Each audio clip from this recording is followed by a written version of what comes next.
Hello students, myself Kapil Patori, Assistant Professor in Mechanical Engineering Department, IPS Academy, Indore. Today we are talking about the thermodynamics, basic thermodynamics, and first law of thermodynamics, heat and work in thermodynamics terms. So first of all, what is thermodynamics?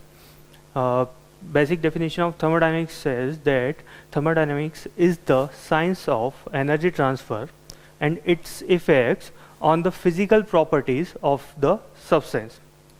Thermodynamics वो field है science की इन विच हम energy transfer को analysis करते हैं और इसके effect को ऑन अ सब्सटेंस, एक सब्सटेंस से सराउंडिंग में जो एनर्जी ट्रांसफ़र हो रहा है उसका एनालिसिस किया जाता है और उस एनर्जी ट्रांसफ़र के कारण उस सब्सटेंस की फिजिकल प्रॉपर्टीज़ में क्या क्या चेंजेस आने वाले हैं वो भी एनालिसिस किया जाता है. So what is thermodynamics? Thermodynamics terms first used by Thomson, which is later known as Lord Kelvin, which is a Greek word. Thermodynamics is a Greek word in which the therm means heat and dynamics means the power. So in this field of science, we are talking about the heat transfer, energy transfer, and what power develop in the system and what power is delivered by the system. So we are talking about the system, boundary and surrounding. In thermodynamics, when जब भी हम बात करते हैं किसी energy transfer की किसी system से सराउंडिंग को, तो जो ऑब्जेक्ट हमारा स्टडी का है उस ऑब्जेक्ट को हम सिस्टम कहते हैं और बाकी जो यूनिवर्स रहता है उसे हम सराउंडिंग कहते हैं. और जो सिस्टम और सराउंडिंग जिस बाउंड्री के द्वारा डिवाइडेड रहता है that is called boundary. That boundary में बी इमेजिनरी और may be physical boundary. For example, अगर हम हमारी बॉडी का एनालिसिस कर रहे हैं विद सराउंडिंग कि हमारी बॉडी कितना एनर्जी ट्रांसफ़र कर रही है in the form of heat and work with the surrounding, so हमारी बॉडी एक सिस्टम कहलाएगी और बाकी का सराउंडिंग जो है, बाकी का यूनिवर्स सराउंडिंग कहलाएगा. फॉर एग्जाम्पल, अगर बॉडी से मैं आगे बात करूं कि इस रूम के हीट ट्रांसफ़र की, एनर्जी ट्रांसफ़र की बात करें कि इस रूम से सराउंडिंग में कितना एनर्जी ट्रांसफ़र हो रहा है, तो उसके लिए हम जब बात करेंगे कि सराउंडिंग ये जो रूम है ये हमारे लिए एक सिस्टम कहलाएगा और इस रूम के बाहर जितना भी यूनिवर्स है दैट इज़ कॉल्ड सराउंडिंग. अगर इस बिल्डिंग की बात करें पूरे, तो ये बिल्डिंग से बाहर सोलर सिस्टम से हम कितना एनर्जी ट्रांसफ़र कर रहे हैं, बाहर से कितना एनर्जी ले रहे हैं और कितना वर्क ले रहे हैं, ट्रांसफ़र कर रहे हैं, तो ये पूरी बिल्डिंग हमारे लिए एक सिस्टम कहलाएगी. अगर बड़े तौर पे देखा जाए तो हम इंडिया को लें तो इंडिया एक सिस्टम कहलाएगा. अगर हम इंडिया वर्ल्ड के लेवल पे बात करें कि इंडिया कितना एनर्जी इमिट कर रहा है, कितना एनर्जी यूज़ कर रहा है, तो ये पूरा इंडिया हमारे लिए एक सिस्टम कहलाएगा जिसको हम इमेजिनरी बाउंड्री से कवर करेंगे और बाकी जो यूनिवर्स है वो हमारे लिए सराउंडिंग कहलाएगा. सो जो ऑब्जेक्ट जिस पर हमारी स्टडी कॉन्सेंट्रेट हो रही है that is called system and the remaining is called surrounding. So next is what is thermodynamic system? There are three kinds of thermodynamic system: open system, closed system and isolated system. What is open system? A system in which the mass transfer as well as heat transfer can be take place. एक ऐसा system जिसमें हम मास का भी transfer कर सकते हैं with respect to the surrounding और हीट का भी एक्सचेंज किया जा सकता है. That is called an open system. For example, in the figure we has shown, एक ट्यूब है, एक ट्यूब में हमने एक सब्सटेंस लिया से वाटर लिया और इसको हमने हीट कराना चालू करा. एक बर्नर के थ्रू हमने इसको हीट सप्लाई करी, तो ये सराउंडिंग के साथ हीट का भी इंटरेक्शन कर रहा है, साथ में इससे वेपर्स निकलेगी जिससे सराउंडिंग से इसका मास का भी इंटरेक्शन हो रहा है. Next is close system. Close system वो सिस्टम होता है जिसमें कि हम हीट ट्रांसफर तो कर सकते हैं बट मास ट्रांसफर पॉसिबल नहीं है. कि हम हीट का इंटरेक्शन कर सकते हैं सराउंडिंग के साथ but mass transfer can not be take place. जैसा कि सेकेंड फिगर में दिया हुआ है कि हमने जो ट्यूब है अब उसको हम हीटअप तो कर रहे हैं बट हमने एक क्या लगाया है, कवर लगा दिया, कैप लगा दी उसके ऊपर, जिससे ये सराउंडिंग से हीट तो ट्रांसफ़र कर रहा है बट मास ट्रांसफ़र नहीं हो रहा है, मास ट्रांसफ़र टेक प्लेस नहीं हो रहा है. So this is called a closed system. Next is isolated system. Isolated system वो सिस्टम जिसमें न तो मास का ट्रांसफर हो सके ना ही हीट ट्रांसफर सराउंडिंग से हो सके। फॉर एग्जांपल एक थर्मस फ्लास्क लिया, उसमें हमने एक हॉट वाटर लिया और थर्मस फ्लास्क में रख दिया, तो हमने फ्लास्क को पैक कर दिया, तो हमें मास ट्रांसफर भी नहीं हो रहा उससे, साथ ही साथ हीट ट्रांसफर भी सराउंडिंग से नहीं हो रहा है। तो थर्मोडायनेमिक्स में हम सिस्टम्स को 3 कैटेगरी में डिवाइड करते हैं।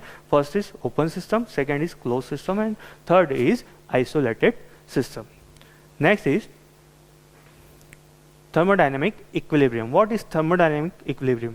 सबसे पहले बात करते हैं हम इक्विलिब्रियम क्या होता है। इक्विलिब्रियम एक स्टैटिक कंडीशन होती है जहां पे हर सिस्टम रीच करने की कोशिश करता है with respect to its surrounding. अगर थर्मोडायनेमिक्स की टर्म में बात करें तो किसी सिस्टम को थर्मोडायनेमिक इक्विलिब्रियम में आने के लिए 3 टाइप के इक्विलिब्रियम होने चाहिए उसमें with respect to the surrounding. First is thermal equilibrium, next is mechanical equilibrium और third one is chemical equilibrium.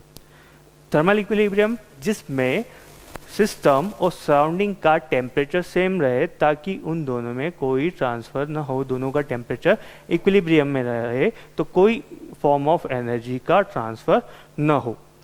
इस कंडीशन को हम कहेंगे थर्मोडायनेमिक इक्विलिब्रियम। फॉर एग्जांपल हमने 2 सिस्टम्स लिए, एक 0 डिग्री सेंटीग्रेड पे, एक 100 डिग्री सेंटीग्रेड पे, और दोनों को कांटेक्ट मिला है, तो एक से दूसरे में हीट ट्रांसफर स्टार्ट होगा, दोनों का टेम्परेचर जो है चेंज होना स्टार्ट होगा।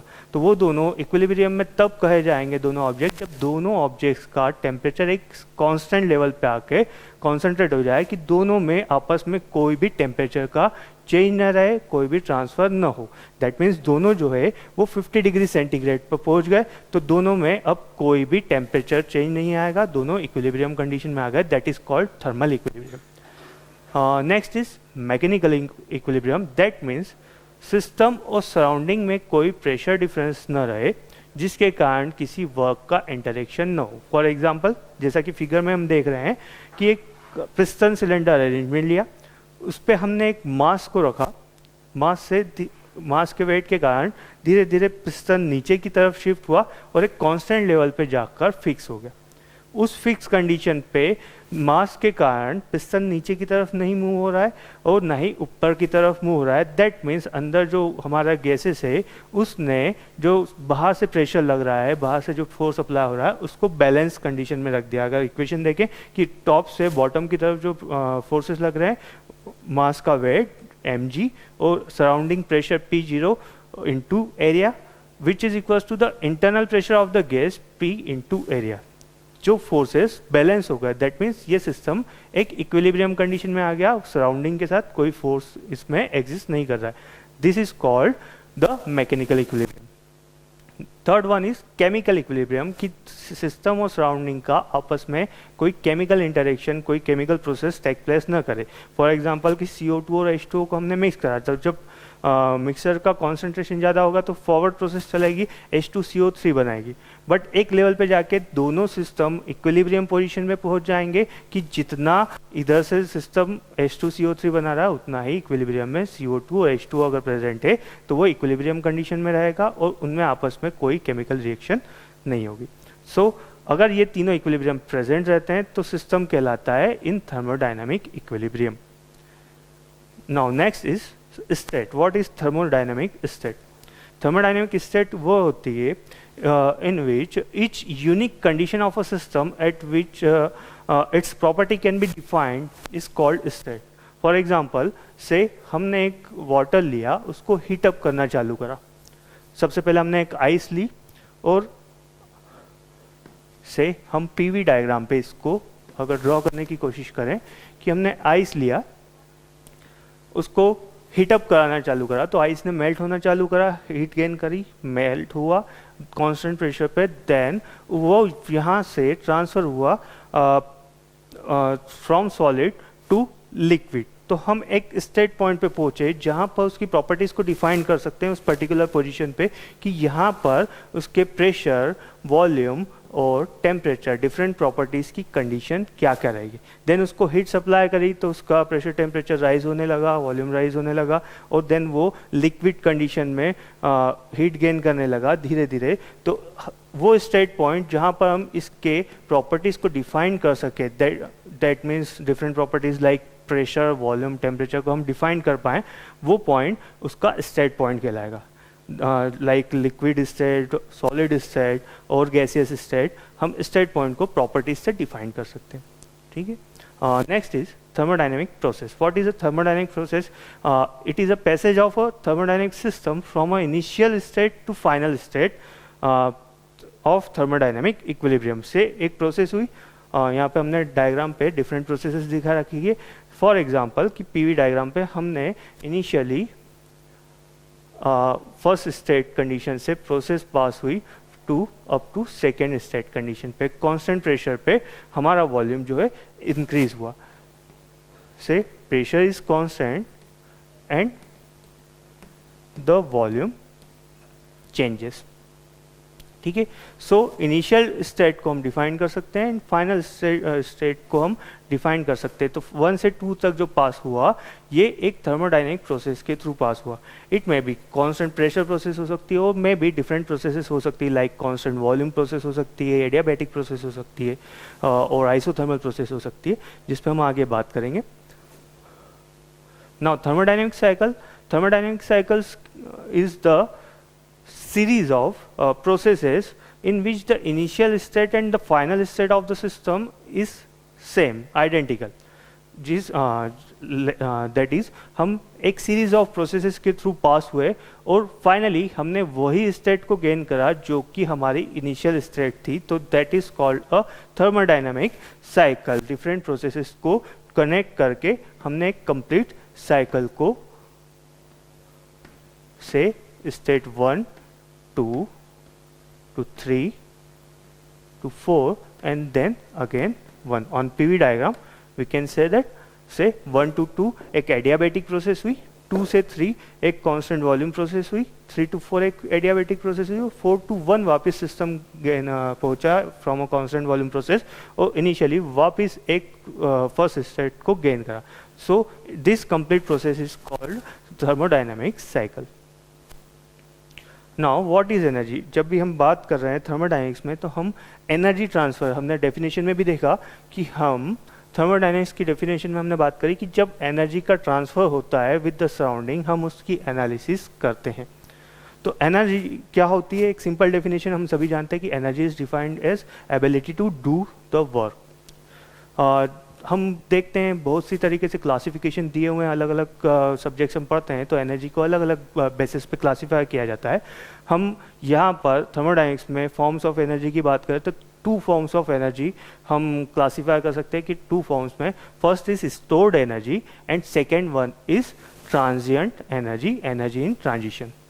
What is stored energy? For example कि मेरे पास एक ऑब्जेक्ट है तो वो एनर्जी जो इस ऑब्जेक्ट के अंदर स्टोर है that is called store energy. For example kinetic energy और potential energy and other kinds of energy, internal energy, जो कि जब हम बात करते हैं कि तो पोटेंशियल एनर्जी, तो पोटेंशियल एनर्जी हम किसकी कहते हैं कि इस ऑब्जेक्ट की ये पोटेंशियल एनर्जी है। That means it is stored in that object. अगर वो मोशन में है उसमें एक काइनेटिक एनर्जी है तो that is the kinetic energy of that object. So हम यहाँ पर जब एनर्जी की बात करते हैं स्टोर्ड फॉर्म में तो वो एनर्जी जो कि एक ऑब्जेक्ट के अंदर स्टोर रहती है that is called stored energy. Now energy in transit, energy in transition, ये कौन सा फॉर्म होता है? ऐसा फॉर्म जब एनर्जी एक ऑब्जेक्ट से निकलकर दूसरे ऑब्जेक्ट में ट्रांसमिट होती है, that form of energy is called transitional energy. और वो जो होती है उसका एग्जांपल अगर बात करें कि एक ऑब्जेक्ट हमारा 1 है और एक दूसरा ऑब्जेक्ट है सेकेंड नंबर का, तो इन दोनों में जब ऑब्जेक्ट 1 से एनर्जी निकल के ऑब्जेक्ट 2 को दी जाएगी तो वो जो एनर्जी का ट्रांजिशन होगा that is called transitional energy. और वो 2 फॉर्म में होता है, या तो फर्स्ट ऑब्जेक्ट सेकेंड ऑब्जेक्ट को कोई वर्क ट्रांसफर करे या फिर वो हीट ट्रांसफर करे। Both are the form of energy. हम जानते हैं एनर्जी की यूनिट, वर्क की यूनिट एंड हीट ट्रांसफर, तीनों की यूनिट्स क्या होती है? सेम होती है। तो क्या होता है ये? जब 2 ऑब्जेक्ट के बीच में एनर्जी का ट्रांसफर हो रहा है in the form of work या in the form of heat, that is called the transitional form of energy. ठीक है। सो स्टोर्ड एनर्जी के एग्जांपल हुए kinetic energy, potential energy and other energies, और एनर्जी ट्रांजिशनल एनर्जी का form examples हुए work और heat transfer, जो कि एक ऑब्जेक्ट से निकलकर दूसरे ऑब्जेक्ट में जाएंगे। जब तक ये किसी ऑब्जेक्ट के अंदर है वो इसकी स्टोर्ड एनर्जी कहलाएगी। जब तक हम इसे वर्क डन या हीट ट्रांसफर नहीं कह सकते जब तक कि ये ऑब्जेक्ट से एनर्जी बाहर निकल के नहीं आती है। अगर वो ऑब्जेक्ट के अंदर है तो हम कोई हीट ट्रांसफर या वर्क ट्रांसफर नहीं कर सकते, बट अगर वो सराउंडिंग से इंटरेक्ट कर रही है, एनर्जी का इंटरेक्शन कर रहा है, तो वो या तो वर्क फॉर्म में करेगा या हीट फॉर्म में करेगा, इसके अलावा वो किसी फॉर्म में नहीं कर सकता। So these are the forms of energy. Now what is heat? So heat can be defined as, heat को कैसे डिफाइन किया जा सकता है? Heat is the that form of energy, that form of transition energy जब दो objects के बीच में एनर्जी का इंटरेक्शन हो due to the temperature difference, due to the say T1 and T2। तो अगर दो ऑब्जेक्ट्स के बीच में टेम्परेचर डिफरेंस एग्जिस्ट कर रहा है तो जो एनर्जी का इंटरेक्शन होगा उनमें आपस में, that is called heat transfer. Okay, that means किस प्रॉपर्टी के चेंज के कारण, टेम्परेचर के चेंज के कारण दोनों में जो इंटरेक्शन हो रहा है, दैट इज, अगर हम बात करें that form of energy in which the due to the temperature difference the energy transfer is take place. Now second thing is what is work. कब हम एनर्जी के इंटरेक्शन को वर्क कहेंगे और कब हम हीट कहेंगे? तो हीट तब कहेंगे जब दोनों में टेम्परेचर डिफरेंस हो। Next is work. What is work transfer? तो वर्क ट्रांसफर हम उसे कहेंगे थर्मोडायनेमिक्स में, नॉर्मली हम मैकेनिक्स में बात करते हैं कि वर्क डन क्या होता है, तो वर्क डन इज एक फोर्स, एक डिस्प्लेसमेंट, एक डिस्टेंस तक जब मूव करता है, that is called work. But in thermodynamics the definition of work हम ये कहेंगे कि जब एक ऑब्जेक्ट से दूसरे ऑब्जेक्ट में एनर्जी का इंटरेक्शन हो रहा है, और एनर्जी का इंटरेक्शन किस वजह से हो रहा है? दोनों ऑब्जेक्ट्स के बीच में किसी प्रॉपर्टी डिफरेंस के कारण दोनों में एनर्जी का इंटरेक्शन हो रहा है, बट वो प्रॉपर्टी अदर देन टेम्परेचर हो। अदर देन टेम्परेचर फर्स्ट और सेकेंड ऑब्जेक्ट में किसी और प्रॉपर्टी डिफरेंस के कारण अगर एनर्जी का इंटरेक्शन हो रहा है, that is called work. In thermodynamics हम इस वर्क को इस तरीके से डिफाइन करते हैं। फॉर एग्जांपल, दोनों में अगर प्रेशर डिफरेंस है तो दोनों में अगर एनर्जी इंटरेक्शन होता है, that is called work transfer. या फिर वॉल्यूम डिफरेंस के कारण या पोटेंशियल डिफरेंस के कारण, in electrical energy potential difference के कारण जो ट्रांसफर होता है, that is called work transfer दोनों के बीच में। ठीक है, so work is defined as the form of energy in which between two system because of the property difference other than the temperature that exist between them. In thermodynamics work को एक और तरीके से डिफाइन किया जा सकता है कि ऐसा work refers to the interaction between system and surrounding whose sole effect external to the system could be reduce to the lifting of a mass against the gravity force. That means वो energy transfer जिसको हम solely reduce कर सके किसी मास को lift करने में, तो that is called work. Next is दोनों में कंपैरिजन, हीट एंड वर्क की हमने बात करी। Both are the form of energy and transitional energy. दोनों में कुछ सिमिलरिटीज होती है, कुछ डिससिमिलरिटीज होती है। Then so what is the similarities between heat and work? Both are the transition phenomenon. That means दोनों की दोनों ट्रांजिशनल फिनोमिनॉन होते हैं। एक ऑब्जेक्ट से दूसरे ऑब्जेक्ट में या एक ऑब्जेक्ट से सराउंडिंग में ट्रांजिट होते हैं, एनर्जी का ट्रांजिशन होता है, तभी वर्क ट्रांसफर या हीट ट्रांसफर हो सकता है। अगर ये किसी ऑब्जेक्ट में एनर्जी स्टोर्ड है तो हम उसको वर्क ट्रांसफर या हीट ट्रांसफर नहीं कह सकते। दैट मीन्स हीट और work both are the transitional phenomenon. Okay, both are the boundary phenomenon. That means जब ये एक बाउंड्री को लीव करेंगे और सराउंडिंग में या किसी ऑब्जेक्ट में ट्रांसफर होगा एनर्जी का, जब बाउंड्री को लीव करके दूसरे ऑब्जेक्ट में या सराउंडिंग में जाएंगे, तभी ये इंटरेक्शन हीट या वर्क कहलाएगा। तो एनर्जी इंटरेक्शन जब बाउंड्री को एनर्जी लीव करके बाहर की तरफ जाती है, तब वो हीट या वर्क के फॉर्म में होगी। तो this is both are the boundary phenomena. Both are path function. Path function that means say suppose अभी हमने पीवी डायग्राम पे देखा प्रोसेसेस से प्रेशर और वॉल्यूम के बीच में अगर हम डायग्राम बनाए, एक स्टेट पॉइंट है 1 और एक स्टेट पॉइंट है 2। तो 1 से 2 तक आने के लिए डिफरेंट प्रोसेसेस हो सकती है।